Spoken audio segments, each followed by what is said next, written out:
हाँ से तो शिमिलीपाल फेरबार थिला शिमिलीपाल पाई आसी गतकाली संध्या बेले राति रे एक्चुअली ताकू आलीपुर जूरू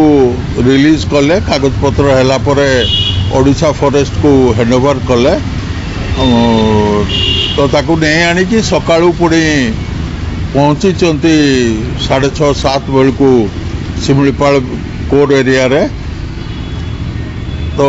शुणुची ताको रिलीज करिवे जमुना जोटी थिला जमुना बीट एरिया रे कला परे तापरे देखा जीवो कौन करूचती किंतु ताको एते शीघ्र रिलीज न करिकी लंबा समय टिके रखिकी शिमिलीपाल विषय रे शिमिलीपाल जीवजंतु जंगल विषय रे जानिबा को सुजोग देले ताले से हुए तो मिसी जाई पारे जीवजंतु सह तरबरिया भाव में गला थर जमी छाड़े सेमती छाड़े पुणी उल्टा हम रिजल्ट बोली मोर विश्वास ता कारण मु आगु आपण चैनल बारंबार कही सारी सी प्लेन लैंड रो बाघ सी फांका जंगल बाघ ताकू आणिकी सागवान जंगल एटी शाल जंगल छाड़ा पहाड़ एरिया रे जीवजंतु भितर भी अनेकटा फरक रही आउ अवस्थिति परिस्थिति भी फरक रही तेणु ताकू शुएनी 2-4 दिन 5 दिन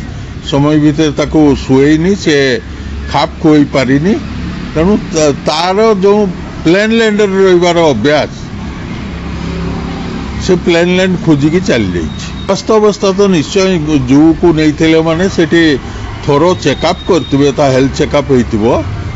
तो मु जानिबा को भी पाइछि ता स्वास्थ्य अवस्था नॉर्मल अच्छी भल अच्छी शिमिलीपाल को जिन्नत फेरवा एक खुशीर कथा बहुत दिन कसरत पर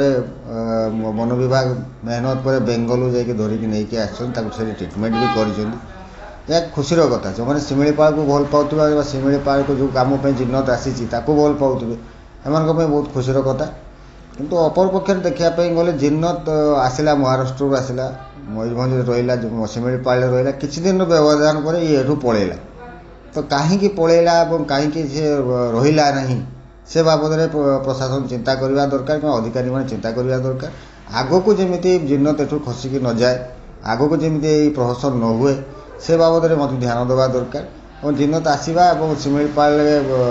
वंश विस्तार करवा और सुरक्षा लगे यह खुशीर खबर और या आम स्वागत करुँ बुद्धिजीवी महल स्वागत कर।